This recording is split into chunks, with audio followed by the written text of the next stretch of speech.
we want to solve compound inequalities, and we want to solve compound inequalities in equations with variables on both sides using addition, subtraction, multiplication, or division.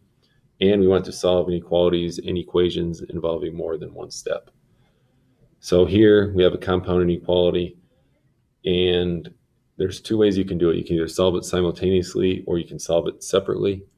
And so I'm going to solve it separately to begin with. So here we have the first inequality, which is negative 45 is less than or equal to negative 9x. And any time that an inequality is written as a compound inequality with this, where the inequalities are joined in one inequality, this is called, the intersection for this has to be and, cannot be or. So and, intersection,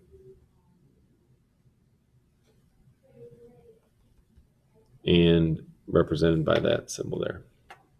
So in order to solve this equation, we have to divide both sides by negative 9. And anytime we multiply or divide by a negative, we have to change the direction of the inequality.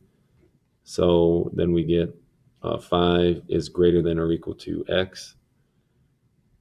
And I want to rewrite that. So x is less than or equal to 5, just so I can help myself draw that correctly. So the pointy side goes to the x, pointy side goes to the x. The next one I have to solve is I want to solve negative 9 is less than 45. Negative 9x is less than 45. So we divide by negative 9, divide by negative 9, and we get x. Because we divided by negative, we have to change the direction of the sign, and then we get negative 5. So x is greater than negative 5. So that's already written in the correct direction. So here we have negative 5, because that's the smallest, and that's going to be open circle, and we're going to shade to the right. And then we're going to have positive 5, and that's going to be a closed circle, and that says shade to the left. Now, and means it has to be in both. So when we do the set builder notation, it has to be in both. So basically, the variable can be any value between 5 and negative 5.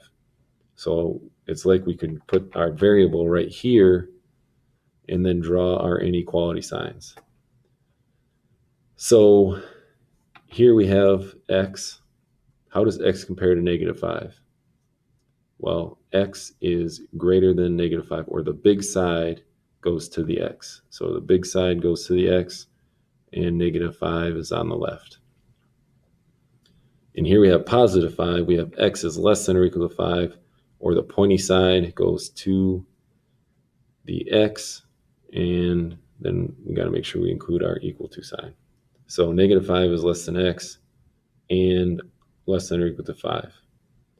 We go to graph our final answer for this. We'll go negative 5 with an open circle and 5 with a closed circle, and we'll graph in between. And then for interval notation, negative 5 to 5. Negative 5 is not included. 5 is included, so we use a bracket.